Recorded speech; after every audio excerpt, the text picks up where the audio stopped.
Saludos. En nombre de la Asociación Latinoamericana de Anticoncepción, ALA, le damos la más calurosa bienvenida a este importante evento científico, donde abordaremos el tema Extendiendo las opciones en anticoncepción.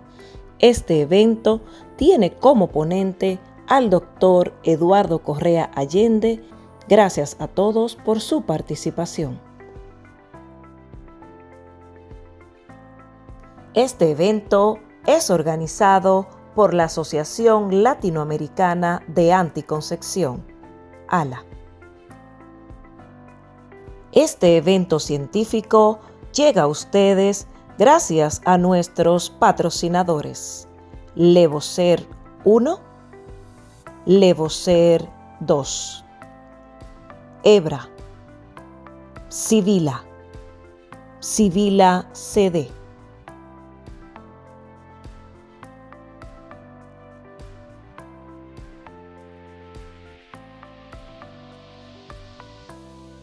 Recomendaciones técnicas. Haga su test de velocidad de Internet en el link que aparece en pantalla. Necesita computadora, laptop o celular conectado a Internet. Confirme que a la hora del webinar su velocidad de conexión sea estable, por lo que le recomendamos que verifique que otros miembros de su familia no estén utilizando el Internet para ver películas o videojuegos. Entre a la plataforma especificada por los organizadores en el link enviado a su email. Si en algún momento se le frisa la transmisión, favor dar a reconectar en la parte superior de la pantalla de la plataforma. Recuerde, haga sus preguntas vía el chat de la plataforma. Cualquier duda, favor contactarnos vía WhatsApp al 829-898-5710. Este evento es organizado por la Asociación Latinoamericana de Anticoncepción, ALA. Este evento científico llega a ustedes gracias a nuestros patrocinadores: Levocer 1, Levocer 2, Hebra, Sibila, Sibila CD. En estos momentos recibimos al doctor Alejandro Paradas Cava, quien es el presidente de la Asociación Latinoamericana de Anticoncepción, ALA, que nos acompaña desde República Dominicana y tiene a su cargo las palabras de apertura. Muy buenas noches, distinguidos amigos y colegas de toda nuestra geografía de América Latina. Esta nueva oportunidad que nos permite la Asociación Latinoamericana de Anticoncepción de compartir con todos ustedes y permitir además darle seguimiento a esta serie de actividades de webinars que hemos estado llevando durante los últimos meses. En esta oportunidad, siguiendo con el tema de extendiendo las opciones en anticoncepción, esta segunda parte. En primer lugar, reconocer la importancia para todos nosotros de este tipo de actividad como una forma de cumplir con el principal objetivo de nuestra asociación, la educación médica continua de todos, y que permita verdaderamente un escenario de academia y de real ciencia, que nosotros todos podamos disfrutar. Esta oportunidad, el tema, lo nuevo en dispositivos intrauterinos del levonorgestrel, metodología de inserción y oportunidad. Con nosotros, un ponente reconocido por todos, el profesor Eduardo Correa Allende, del hermano país de Chile, nos acompaña y será quien tendrá a su cargo la presentación de este tema. Esperamos, como siempre, que el mismo sea de mucho provecho, de mucha utilidad para todos y, naturalmente, ya la semana próxima, como todos ustedes saben, vamos a llevar a cabo nuestro primer Congreso Latinoamericano de Anticoncepción, en el cual tenemos una nutrida participación de colegas que nos van a estar acompañando junto a, claro, está todos los profesores que se van a dar cita durante este evento del 3 al 6 de noviembre en Punta Cana, en el Hotel Aqua Life. Vamos a llevar a cabo en el Centro de Convenciones de este hotel nuestro primer Congreso Latinoamericano. Posteriormente vamos a tener la oportunidad de estar pasando información que corresponde a los temas que se estuvieron discutiendo durante el evento. Y esto también se lo vamos a estar compartiendo a todos. Por lo tanto, no nos resta más que agradecer a la empresa Gedeon Richter la oportunidad que nos permite de poder estar de nuevo con todos ustedes, y en este momento vamos a darle ya inicio a la actividad. Buenas noches. Este evento es organizado por la Asociación Latinoamericana de Anticoncepción, ALA. Este evento científico llega a ustedes gracias a nuestros patrocinadores: Levocer 1, Levocer 2, Hebra, Sibila, Sibila CD. En estos momentos recibimos a nuestro conferencista, el doctor Eduardo Correa Allende, quien nos acompaña desde Chile y abordará el tema Lo nuevo en DIU de levonorgestrel, metodología de inserción y oportunidades. El doctor Eduardo Correa Allende es médico cirujano, ginecólogo, subespecialista en medicina reproductiva y profesor asistente en la Universidad de Chile. Recibimos al doctor Eduardo Correa Allende. Muy buenas tardes. En primer lugar, quisiera agradecer la invitación. La verdad es que es un honor para mí poder participar en esta actividad tan relevante de la ALA y junto a ponentes tan connotados como hemos visto en presentaciones anteriores. Y más todavía si se trata de hablar sobre los sistemas intrauterinos liberadores de levonorgestrel que han estado tan en la palestra esta última semana. Mi nombre es Eduardo Correa, yo soy ginecólogo chileno, subespecialista en medicina reproductiva y profesor asistente de la Universidad de Chile. Actualmente me dedico principalmente a la reproducción y formo parte del equipo que realiza los tratamientos del programa de fertilización in vitro público de mi país.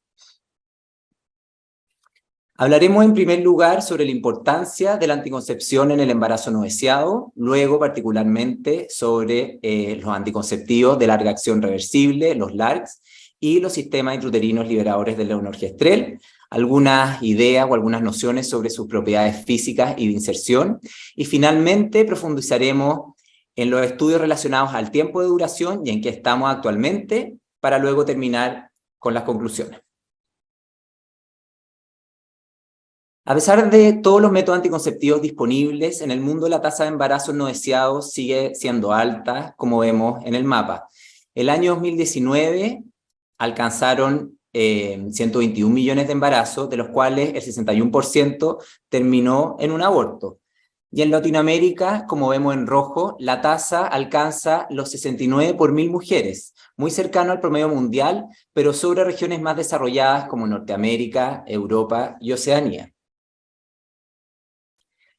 La tendencia global de embarazo adolescente, por otra parte, es la disminución en todas las regiones, como vemos en estos dos mapas, a la izquierda en la década del 90 y a la derecha en la década del 2010, pero aún así existen todavía grandes diferencias. Vemos que África tiene la mayor tasa de parto adolescente y en Latinoamérica sigue siendo muy elevada en 2015, a pesar de estar mejorando, como vemos en los países en celeste, en Colombia, Uruguay, Perú y Chile. Aquí lo vemos por región.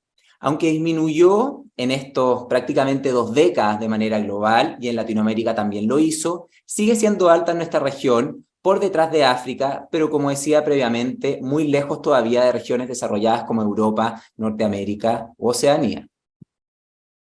¿Y qué puede explicar lo anterior? Que la demanda de métodos anticonceptivos sigue siendo insatisfecha. En el mundo, la proporción de mujeres usando cualquier tipo de anticonceptivo subió de un 55% el año 90 a un 64% el 2015, mientras que el porcentaje de mujeres que quieren anticoncepción pero que no lo están obteniendo, si bien disminuyó, fue muy poquito, es decir, sigue siendo muy elevado con un 12%, y con mucha desigualdad, llegando a prácticamente un 24% en la África subsahariana. ¿Y qué ocurre en Latinoamérica? El 2015, la cobertura de mujeres usando anticoncepción fue un 73%, con un aumento significativo en los últimos años y que está por encima del promedio global. pero el porcentaje de mujeres con necesidad de anticoncepción insatisfecha o no cubierta sigue siendo elevado de un 11% y muy similar a la población global. Por lo tanto, aunque hay un mayor acceso, este aparentemente no está siendo suficiente y la necesidad insatisfecha sigue siendo elevada. Aquí vemos algunos números netos que nos presenta la OMS a nivel global. Si bien 308 millones de embarazos no planificados fueron prevenidos por el uso de método anticonceptivo el año 2017, 214 millones de mujeres en países en vías de desarrollo que querían prevenir embarazo, que quieren prevenir embarazo, no están usando ningún método anticonceptivo. O sea, un número muy elevado, aproximadamente 2/3 de estas 208 mujeres no lo están obteniendo. Y por otra parte, 23 millones de adolescentes, y este es un número muy preocupante, tienen necesidad de anticoncepción insatisfecha con el consecuente elevado riesgo de embarazo no deseado y, en el fondo, todo lo que esto implica que sabemos.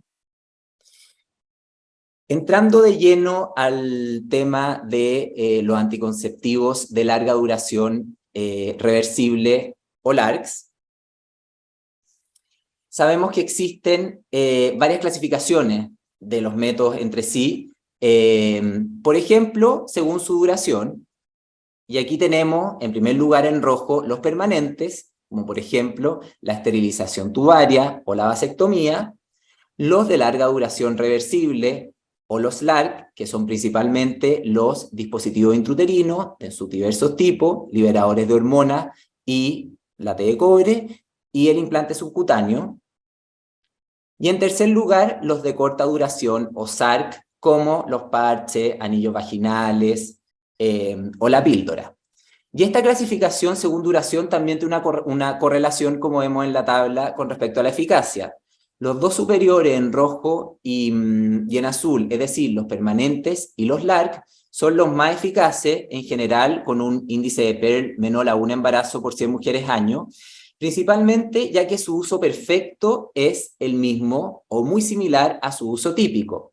Es decir, no requieren de una participación posterior de la usuaria, lo que los convierte a ambos en métodos anticonceptivos olvidables, es decir, la usuaria no requiere ninguna participación posterior y por lo tanto esto lo hace ser una excelente alternativa, a diferencia de los SARC, en que sabemos que su uso típico tiene en el fondo una tasa de embarazo, una tasa de falla muchísimo más alta.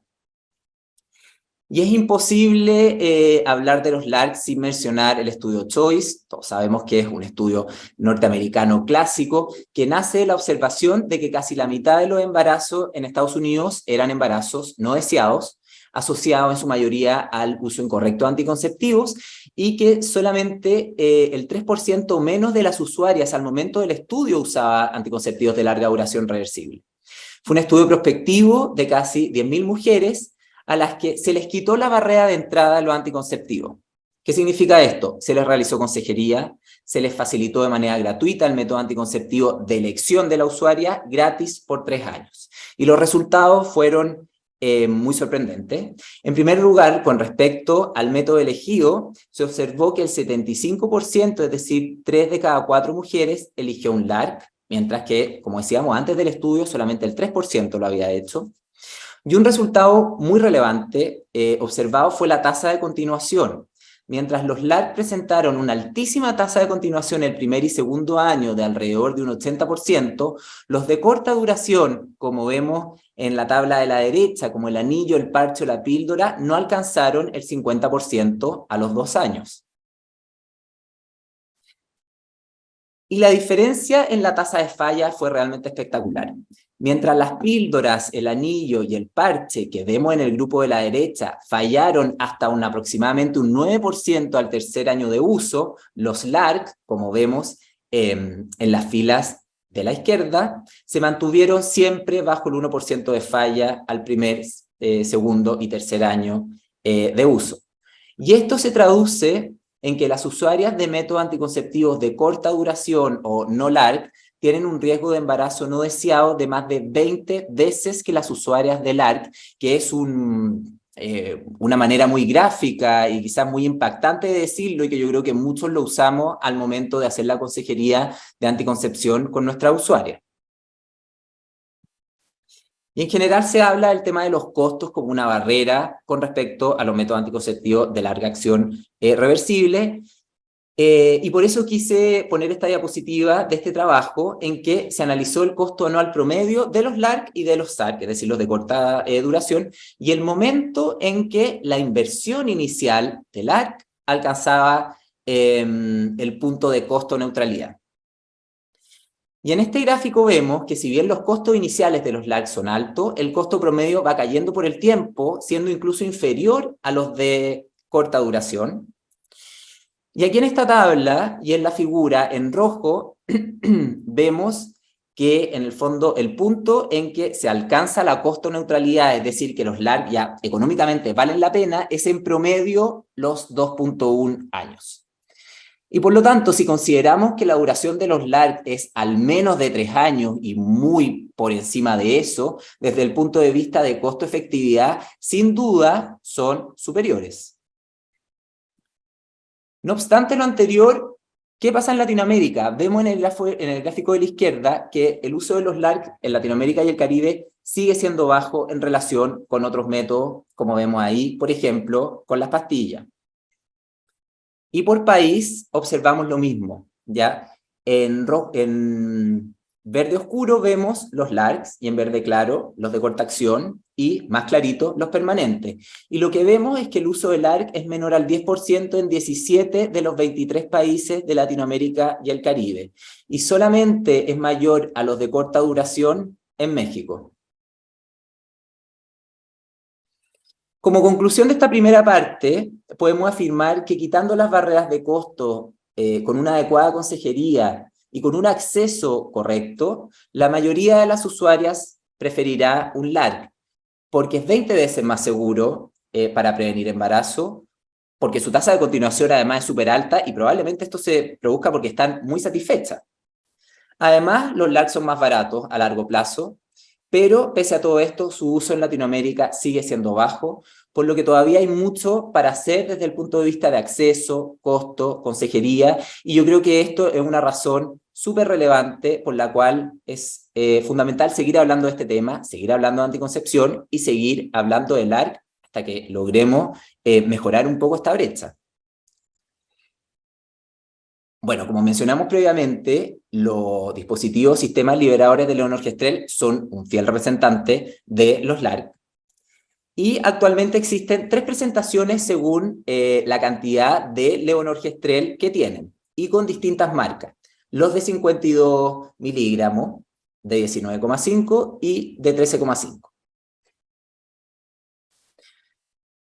De manera general, los mecanismos de acción de los sistemas intrauterinos liberadores de levonorgestrel son principalmente locales. Alteran el moco cervical, haciéndolo más espeso y previniendo el paso de los espermatozoides, alterando además su motilidad y su sobrevía, y también a nivel endometrial, provocando la atrofia glandular y la desidualización del estroma, es decir, previniendo la proliferación endometrial. Y en menor medida, muy por debajo, ejercen un efecto mecánico y efectos sistémicos que son secundarios. Ahora, ¿cuáles son las indicaciones? Sabemos que los 3 tipos que vimos previamente, con las 3 distintas dosis de levonorgestrel, son dispositivos aprobados como método anticonceptivo con índice de PERL excelente, bajo un embarazo por 100 años mujer, y además de tener el beneficio de no contar con estrógenos y por lo tanto todas las facilidades que esto permite en indicaciones en las cuales los estrógenos están contraindicados. Sin embargo, el dispositivo con 52 miligramos de levonorgestrel, como sabemos, tiene efectos no anticonceptivos que lo convierten en una excelente opción terapéutica en otros escenarios. Por primera vez, la FDA el año 2009 aprobó el Mirena para el manejo de sangrado uterino abundante o hipermenorrea, y desde entonces se ha usado algunas veces off-label, pero con evidencia bastante robusta, en causas no estructurales de sangrado uterino anormal, como por ejemplo trastornos de la coagulación, o causas estructurales como mioma, o como tratamiento de hiperplasia endometrial, o como terapia hormonal de reemplazo, desde el punto de vista de la progestina, obviamente, o como en caso de dolor pélvico asociado a endometriosis o adenomiosis. Y de hecho, la guía NICE de sangrado uterino normal del año 2018 lo propone como la primera línea de tratamiento en casos de sangrado abundante sin patología identificada, miomas menor a 3 centímetros o adenomiosis. ¿Qué podemos decir con respecto a las diferencias físicas de los distintos dispositivos liberadores de levonorgestrel? Con respecto a los de 52, en Latinoamérica tenemos principalmente el Mirena y el Levocet. En general son bien similares, como vemos ahí en la tabla comparativa, ambos miden casi lo mismo de largo y ancho, siendo Mirena levemente con un diámetro mayor.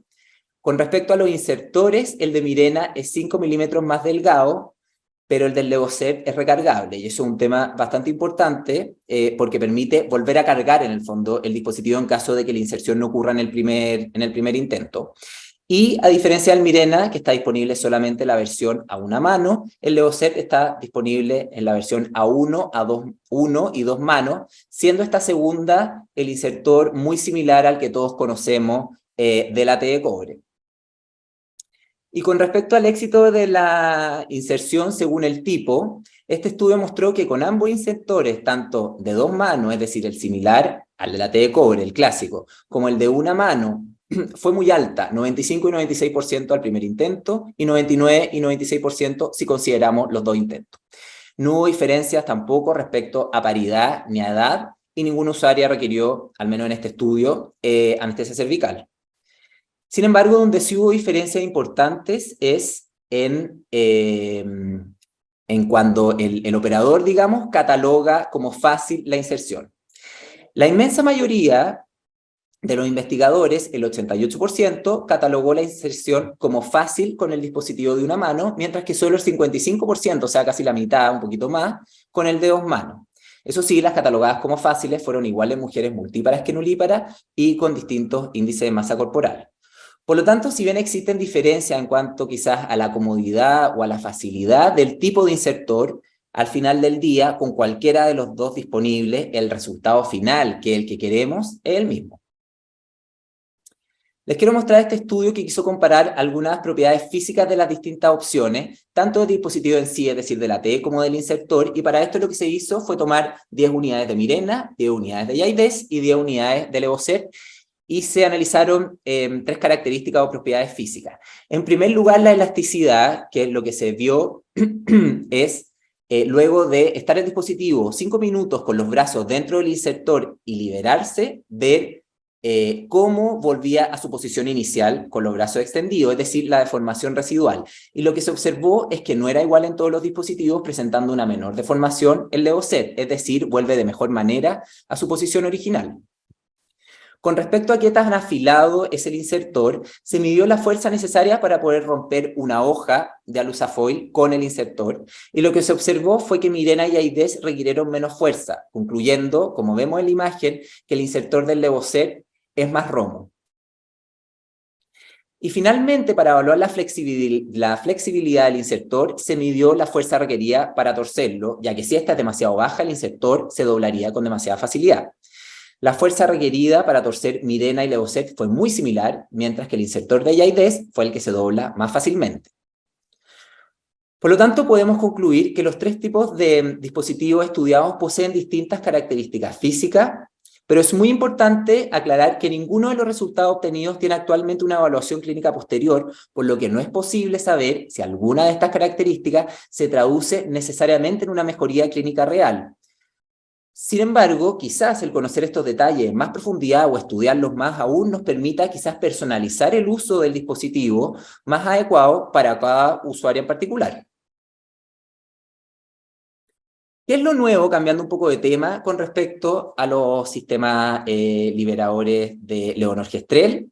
Sin lugar a duda, y probablemente lo que todos están pensando, la reciente extensión por la FDA de Mirena como método anticonceptivo a 8 años, publicada en agosto reciente, y este mismo mes ratificado por las sociedades europeas.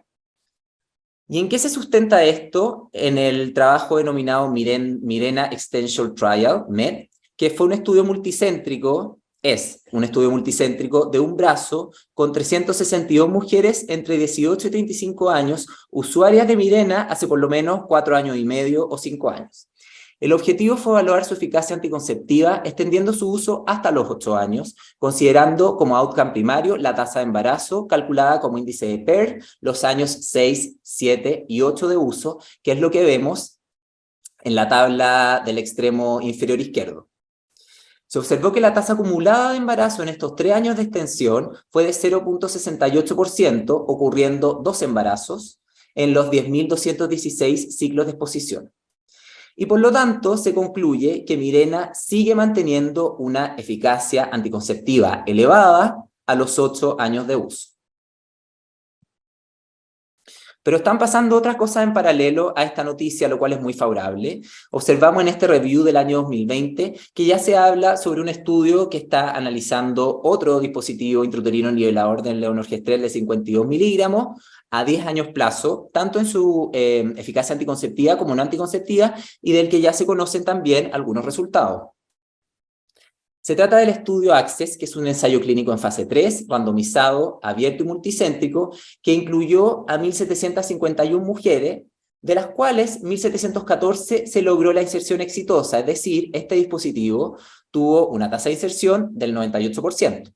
El objetivo primario fue evaluar, al igual que el anterior, la eficacia anticonceptiva en estas mujeres, medidos como índice de Pearl, y tuvo varios outcomes secundarios muy interesantes, como podemos ver en la diapositiva, algunos de los cuales detallaremos más adelante.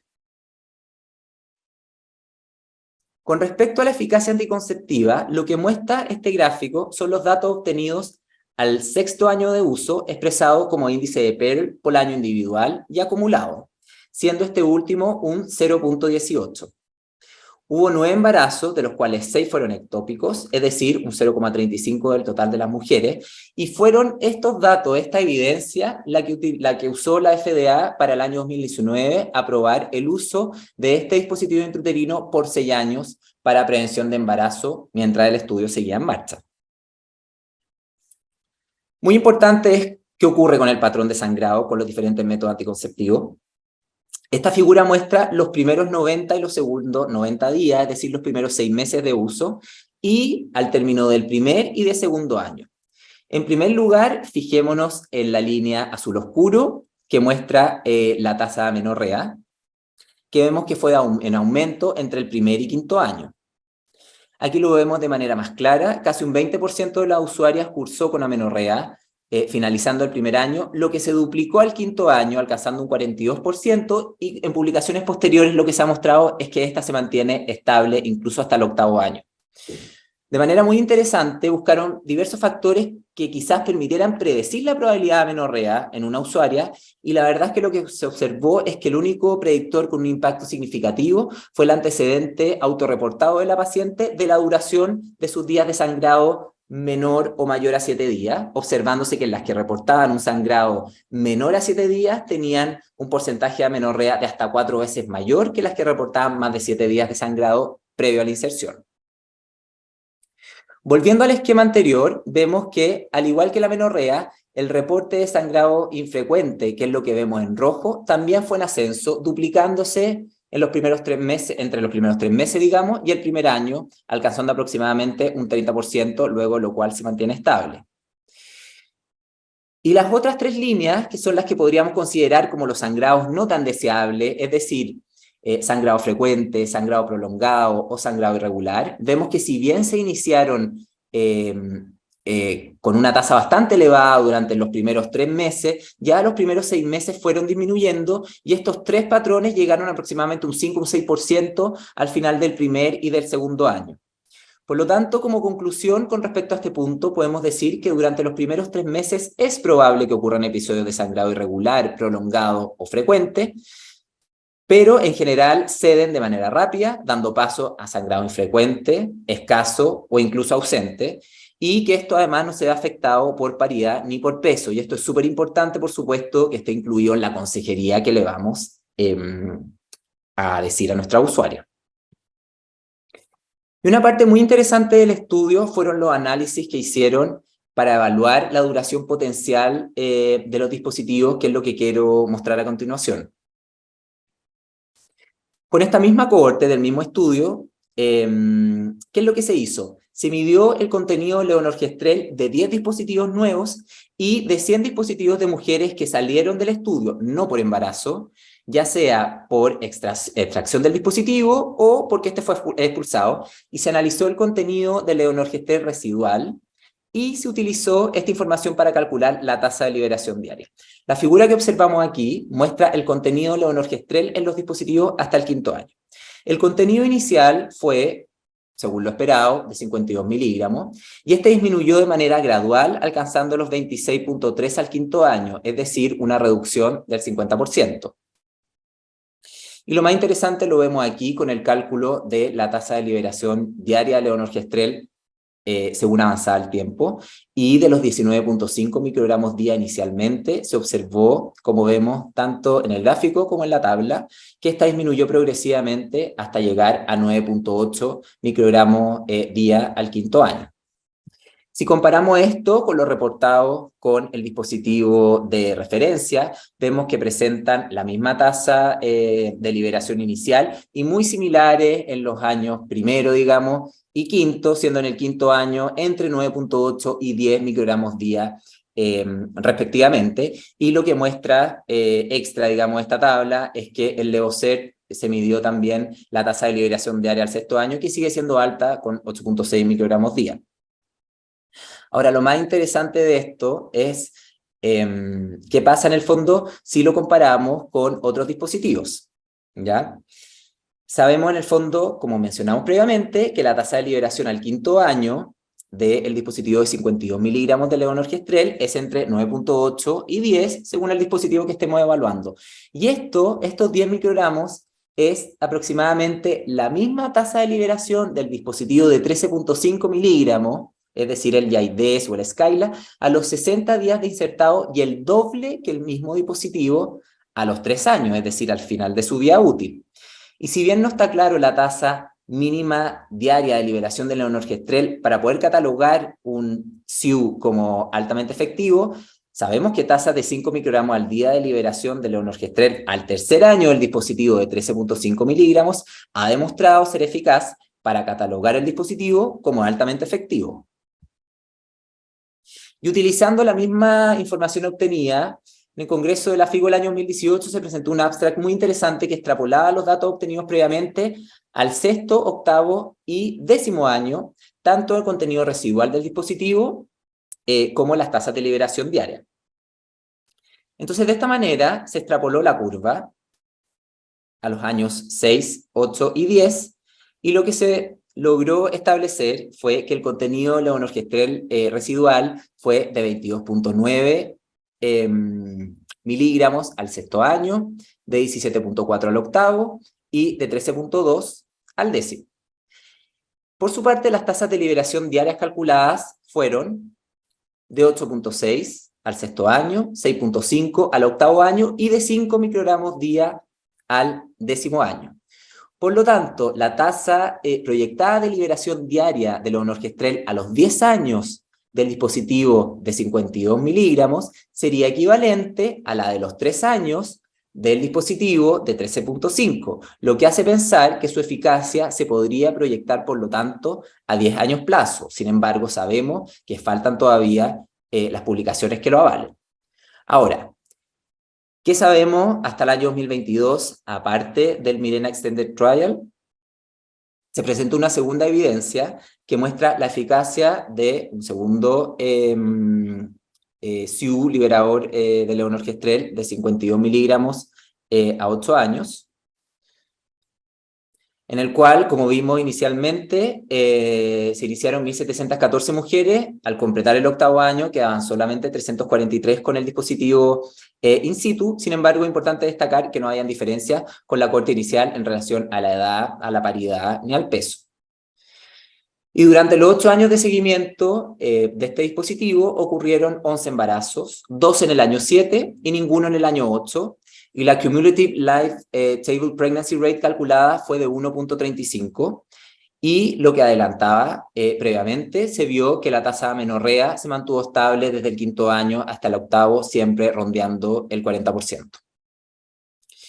Por lo tanto, como conclusión, podemos decir que el dispositivo intrauterino liberador de norgestrel de 52 miligramos sigue siendo altamente eficaz para prevenir embarazo, extendiendo su uso al menos hasta 8 años, convirtiéndolo en el método anticonceptivo hormonal de mayor duración hasta la fecha. Y personalmente considero que es una formación muy relevante, ya que robustece la evidencia conocida con respecto a la duración del dispositivo, posicionándolo con mayor fuerza como el método hormonal más efectivo y de mayor duración.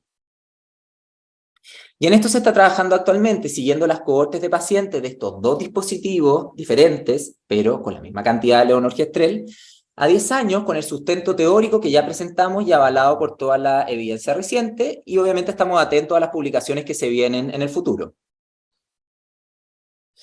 Como conclusión, podemos afirmar que a pesar de la amplia disponibilidad de métodos anticonceptivos, la tasa de embarazo no deseado sigue siendo alta, y sobre todo en Latinoamérica. Los LARC, por lo tanto, tienen un rol fundamental al otorgar una mayor eficacia anticonceptiva, no requerir la participación activa por parte del usuario, tener menor costo y ser de mayor duración. Los sistemas intrauterinos liberadores de levonorgestrel son, por lo tanto, una excelente alternativa con indicaciones que muchas veces van más allá de la anticoncepción propiamente tal y con extensiones su vía útil que sigue actualmente en estudio, siendo el método anticonceptivo hormonal de mayor duración al día de hoy. No sabemos qué va a pasar en el futuro, pero según las proyecciones mostradas, potencialmente podría seguir siendo altamente eficaz como anticonceptivo al menos a los 10 años, con todos los beneficios que eso traería en la disminución del embarazo no deseado y todas sus consecuencias que también conocemos a nivel de Latinoamérica. Este evento es organizado por la Asociación Latinoamericana de Anticoncepción, ALA.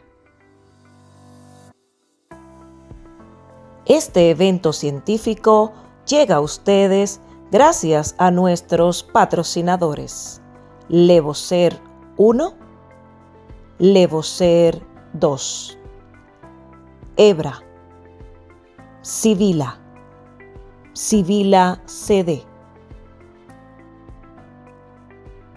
La sesión de preguntas y respuestas queda aperturada en estos momentos, la cual será moderada por el doctor Alejandro Paradas Cava, presidente de la Asociación Latinoamericana de Anticoncepción, ALA. Muy buenas noches a todos. De nuevo, permítanme agradecerles la gentileza de estar acompañándonos durante esta presentación de nuestro expositor brillante, como siempre, el profesor Eduardo, quien nos ha presentado un tema de mucho impacto y de mucha relevancia para todos nosotros. Reconociendo, como decía Eduardo al inicio de su ponencia, dos aspectos que consideramos primordiales en lo que está ocurriendo en cada uno de nuestros países de manera importante. En primer lugar, me refiero a que muchos de los estudios que se están llevando a cabo por instituciones de mucho crédito en términos académicos y científicos plantean que los países en nuestra América Latina siguen presentando cerca de un 30% de necesidad insatisfecha de métodos anticonceptivos, por un lado. Y por otro lado, otra realidad muy importante, relevante, que no podemos dejar de lado y que mucho menos menospreciar, lo que tiene que ver con lo que es la alta tasa de embarazo en adolescentes. ¿Y por qué digo esto? Porque siendo problemas importantes que todos debemos de tratar siempre, de tomar en consideración a la hora de poder hacer la asesoría anticonceptiva propia en nuestras oficinas con nuestras pacientes, es muy importante uno, en primer lugar, reconocer la situación para, sobre esa base, entiendo, que podamos ver de todas cuáles pudieran ser las opciones más adecuadas para cada una de nuestras mujeres. En ese sentido, me gustaría preguntarle a Eduardo sobre la base de su experiencia y de los estudios que él ha podido revisar, que se han ido llevando a cabo en el mundo. ¿Qué acciones pudiera él, de manera particular, presentar que pudieran verdaderamente generar un impacto de cambio en este sentido? O sea, por un lado, lo que es esas necesidades insatisfechas del uso de métodos anticonceptivos, que sabemos por demás que muchas de esas mujeres que necesitan la utilización de un método y sin embargo por diferentes razones no accesan a ellos, y esto naturalmente que pudiera dar al traste y producir un embarazo que naturalmente, al no estarlo esperando, al no estarlo planificando, muy probablemente dicho embarazo se va a convertir en un embarazo no deseado. Entonces mi pregunta, Eduardo, más que todo iría dirigida en ese sentido.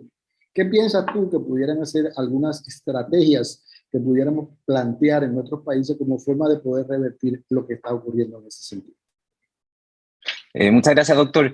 Bueno, yo creo que principalmente el tema de la educación y la consejería sabemos que es fundamental, y principalmente esto lo vemos, por lo menos en mi país, en la atención primaria de salud, o sea, el primer contacto que tiene la usuaria, la mujer, la niñita en su probablemente primer control ginecológico con la matrona, y también obviamente en el acceso, en la disponibilidad.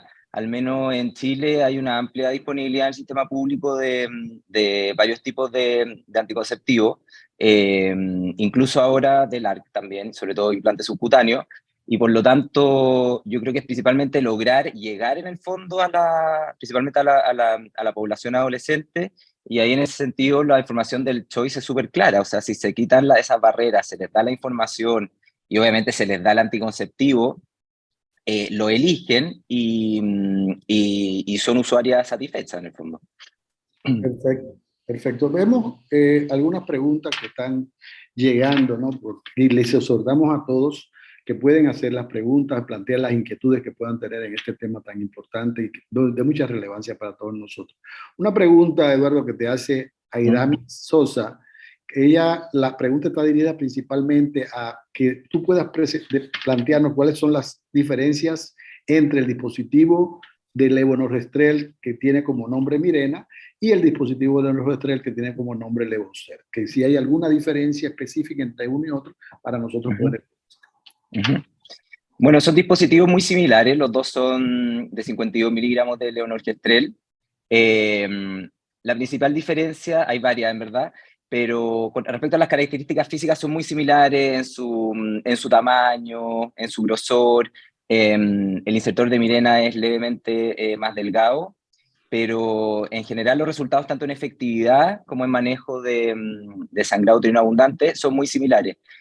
Algunas diferencias son, por ejemplo, que el Levocet es recargable, es decir, en el fondo, si es que no se puede hacer la inserción en el primer intento, uno lo puede volver a cargar y tratar de insertarlo de nuevo, que con el Mirena lamentablemente no se puede. Bueno, y otra diferencia importante que yo me he dado cuenta es que tiene una muy buena visión ecográfica, se ve casi como una T de cobre, y eso es algo súper agradable y súper, en el fondo, fácil de poder después revisar, en el fondo, cómo quedó inserto. Pero en el fondo son muy similares, tienen prácticamente las mismas indicaciones, y la verdad es que cualquiera de los dos cumple la misma función, digamos.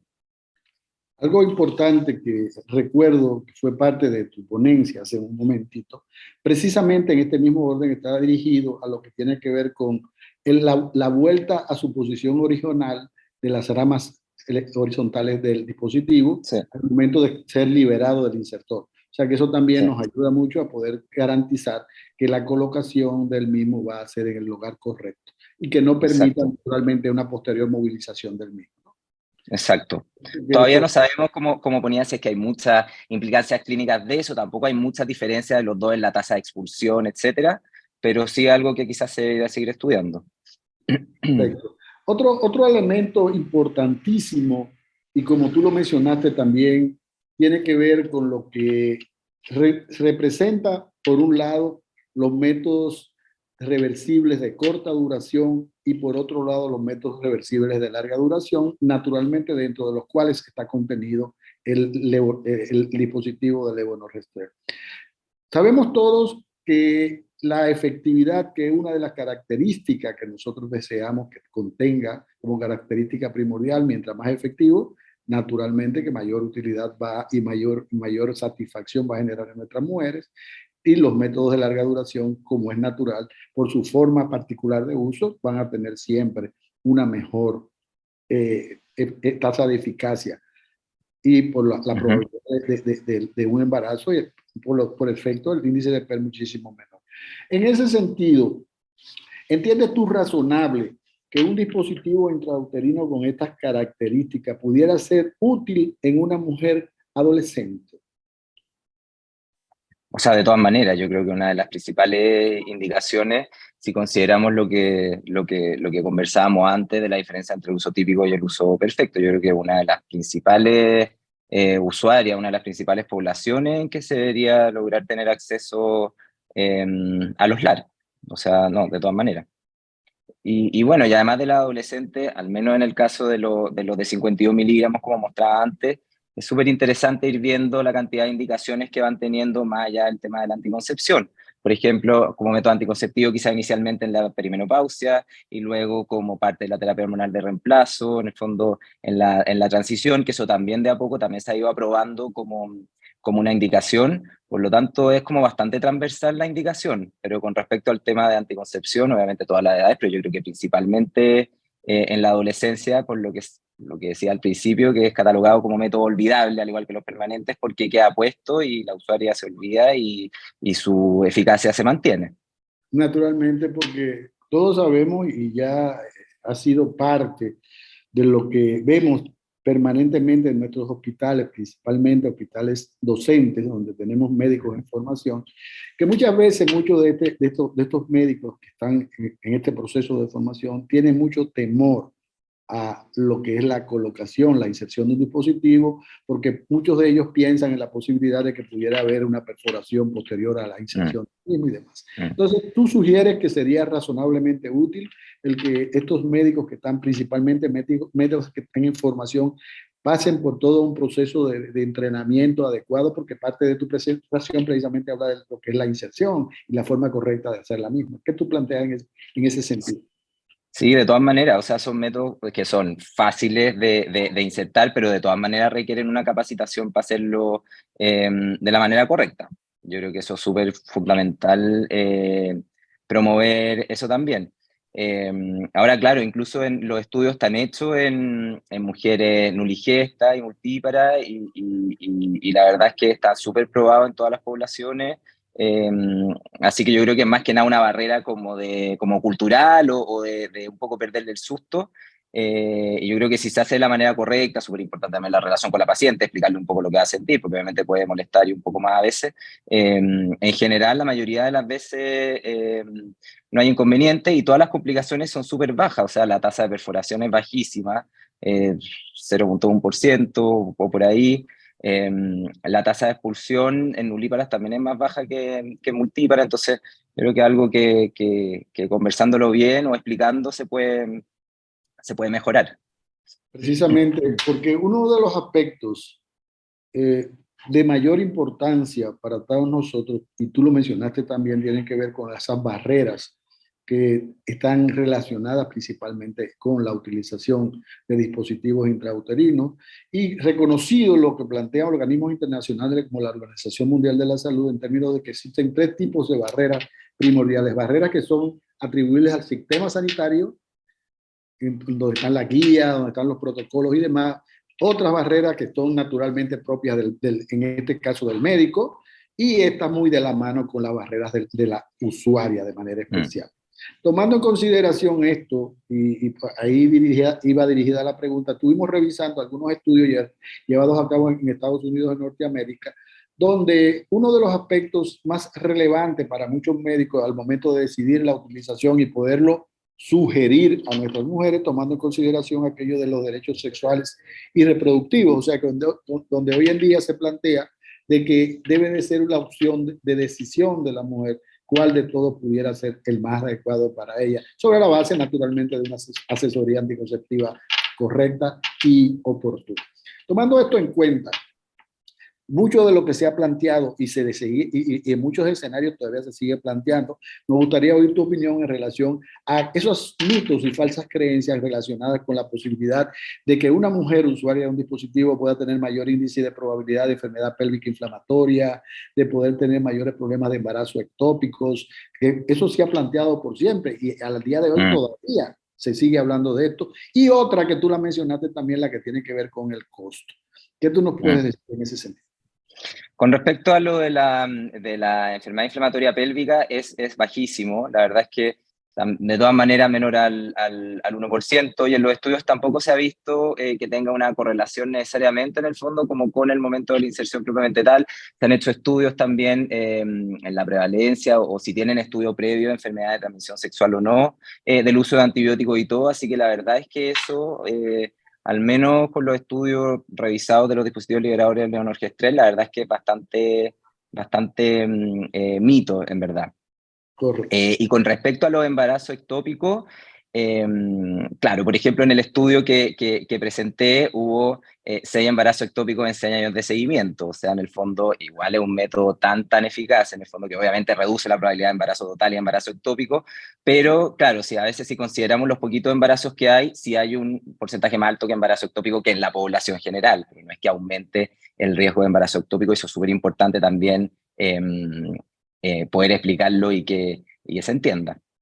Claro, naturalmente, porque uno de los aspectos relevantes tiene que ver naturalmente con esa percepción que tenemos muchas veces nosotros los médicos en relación al alto costo de estos métodos. Sin embargo, como tú muy bien lo planteaste hace un momentito, cuando uno extrapola en términos de tiempo de uso, porque es muy probable que la mayoría de las personas entiendan que es costoso porque al hacer una inversión inicial, bueno, pero cuando tú extrapolas esto al tiempo de uso, evidentemente que te va a arrojar datos de que es probablemente de todos los métodos el más barato, porque es un método que tiene un uso entre 3 y 5 años y por lo tanto, si claro. la mujer tiende a utilizarlo por ese tiempo que se sugiere, al final ella se va a dar cuenta que su inversión va a ser muchísimo menor que utilizar, por ejemplo, un anticonceptivo hormonal combinado oral o alguna otra opción particular. Claro, o sea, tomándolos todos juntos, los LARC aproximadamente a los 2.1 años ya en el fondo se logra este punto en que el costo se netea o vale la pena. Y si pensamos, como bien decía usted, que es de 3 años para arriba en general la duración de los LARC, claramente se paga, digamos, y sobre todo con respecto a los dispositivos liberables de levonorgestrel, que es un poquito más alto, 2.3, 2.5 años, algo así, si pensamos que ya estamos en el año 8, o sea, de todas maneras, el tema costo no debería ser un problema en realidad. Naturalmente. Y otro aspecto acá que nos preguntan, parte de los médicos participantes esta noche con nosotros, tiene que ver con la concentración del levonorgestrel contenido en una u otra opción. O sea, particularmente hablar de 52 miligramos, 19,5, 13,5 y demás. ¿Tiene esto algún efecto específico sobre la posibilidad de que pueda ocurrir un embarazo, o esto tiene que ver más que todo con otro tipo de acción particular? En general lo que cambia, bueno, en primer lugar decir que los 3 están probados como anticonceptivos, solamente el de 52 con sus otras indicaciones que habíamos mencionado previamente. Y no, en general, lo que cambia es principalmente el patrón de sangrado, ya son los 3 altamente efectivos, no tienen exactamente el mismo índice de PER, pero lo que cambia principalmente es eso, en el fondo, es el patrón de sangrado que va a tener la usuaria, que es lo que la acomoda más a ella, por ejemplo, la tasa de amenorrea, como vimos la tasa de amenorrea con el de 52, aproximadamente 20% al año, llega hasta un 40%, y eso es más bajo con los otros dispositivos, por lo tanto yo creo que es algo que se puede como conversar en el fondo, pero desde el punto de vista anticoncepción es bastante similar, y obviamente el tema de lo que estábamos hablando antes, de adolescente, de acceso y todo,